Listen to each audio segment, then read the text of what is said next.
మోకాళ్ల మరియు నడుము నొప్పులకు చిన్న ఇంజెక్షన్ ద్వారా పరిష్కారం. డాక్టర్ ప్రకాష్ గుడిపూడి, 18 సంవత్సరాల అనుభవం. సంప్రదించండి. Elite spine and pain management centre, Manikonda, Hyderabad.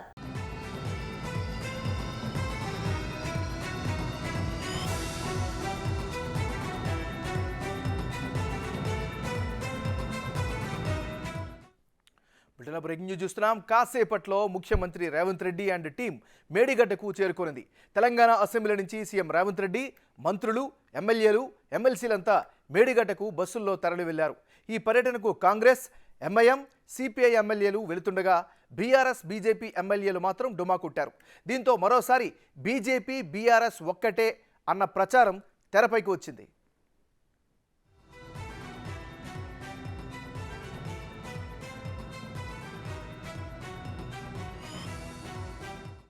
ఇక ఇదే అంశానికి సంబంధించి మరింత తాజా సమాచారం అందించేందుకు మా డిప్యూటీ బ్యూరో చీఫ్ షాదిక్ లైవ్లో సిద్ధంగా ఉన్నారు.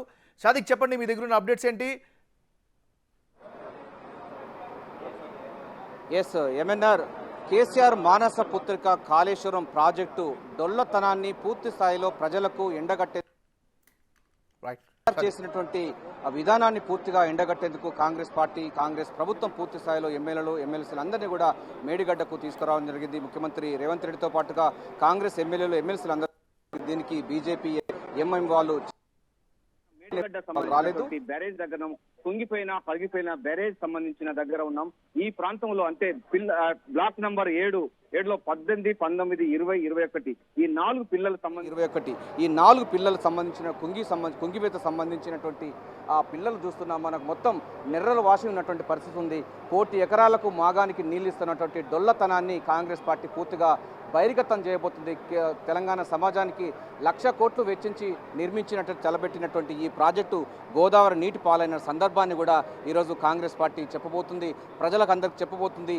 నీళ్లు నిజాలన్న విషయాల్లో కాంగ్రెస్ పార్టీ చేస్తున్నటువంటి ఆరాటం చూసినట్లయితే 1,00,000 కోట్లు కేసీఆర్ ప్రభుత్వంలో ఎంత అవినీతి జరిగింది, ఈ పిల్లల డొల్లతనం కానీ లేకుంటే కాళేశ్వరం ప్రాజెక్టులో జరిగిన అవినీతిని కూడా విజిలెన్స్ ఎంక్వైరీ కూడా పిలుపునిచ్చడం జరిగింది. ఇప్పటికే దాని విజిలెన్స్ రిపోర్ట్ కూడా రావడం జరిగింది. సో మొత్తంగా చూసినట్టయితే మనకు ఇక్కడ ప్రధానమైనటువంటి పిల్లలు, మనకు పిల్లర్ నంబర్ 20లో ఉన్నట్టుది, అంటే 19, 20, 21 ఈ 4 పిల్లల్లో 20 పిల్లల దగ్గర మనం చూస్తున్నాం. ఈ పిల్లలు మొత్తం కుంగిపోయి పగిలిపోయి మొత్తం విధ్వంసమైనటువంటి పరిస్థితి కనబడుతుంది.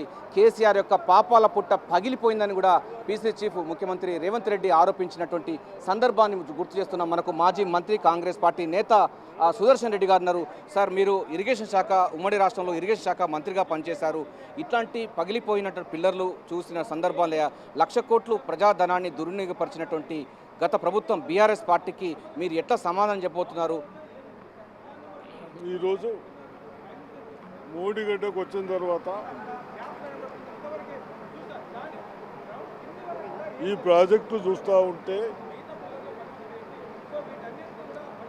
ప్రజలకు వాళ్ళ స్వార్థాల కొరకు ప్రజల జీవితాలతో ఆడుకున్న ముఖ్యమంత్రి కేసీఆర్కి మరి జవాబు చెప్పదలసిన అవసరం ఉంది. మనం ఎన్నో ప్రాజెక్టులు కట్టుకున్నాం. శ్రీరామ్ సాగర్,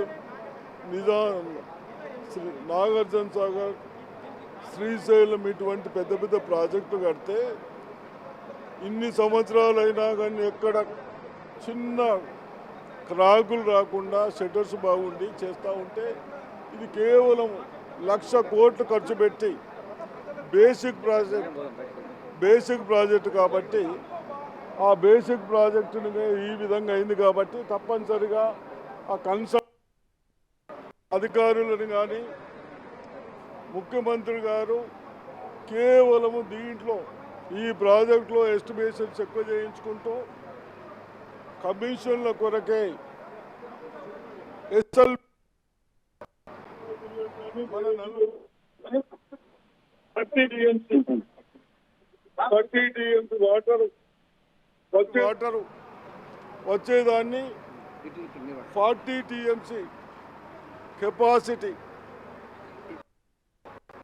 40 కిలోమీటర్స్ ఉన్న టనల్ని ఆల్మోస్ట్ కాంగ్రెస్ ఉన్నప్పుడు 70% చేసిన దాన్ని ఇంత కూడా డబ్బు పెట్టకుండా అలా స్వార్థాల కొరకు అటువంటి వదిలేసి ఇటువంటి ప్రాజెక్టులు పెట్టుకున్నారు కాబట్టి ఈ విధంగా అవుతా ఉంది. తప్పనిసరిగా అక్కడ కానీ ప్రాణహిత చేవల నిజామాబాద్ కానీ ఈ విధంగా ఉన్నప్పుడు పెడితే అవన్నీ అట్లనే వదిలేసాం.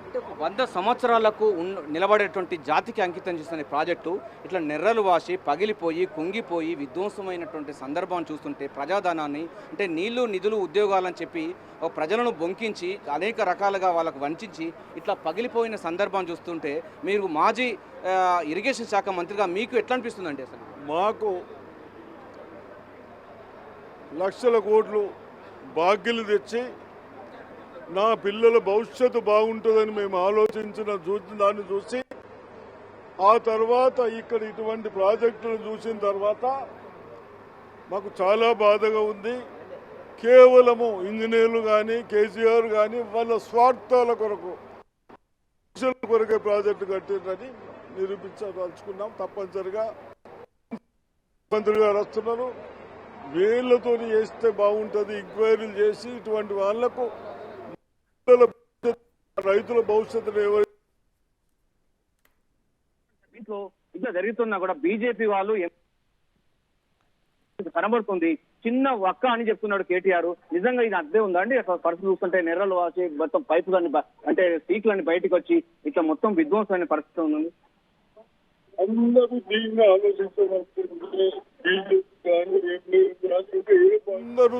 ఆలోచించవలసిందే. బీజేపీ కానీ ఏ పార్టీ అయినా కానీ ఈ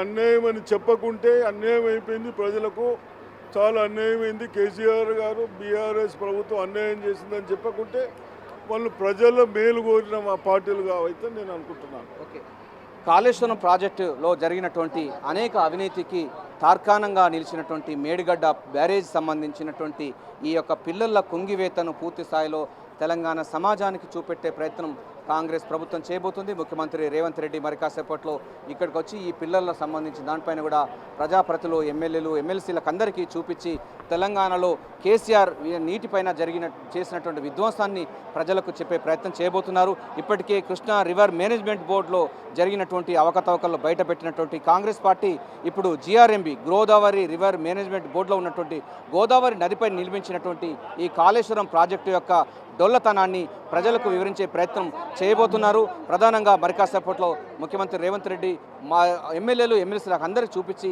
ప్రాక్టికల్గా ఇక్కడ జరిగినటువంటి విధ్వంసాన్ని చూపే ప్రయత్నం చేస్తున్నారు. Thank you Sadiq.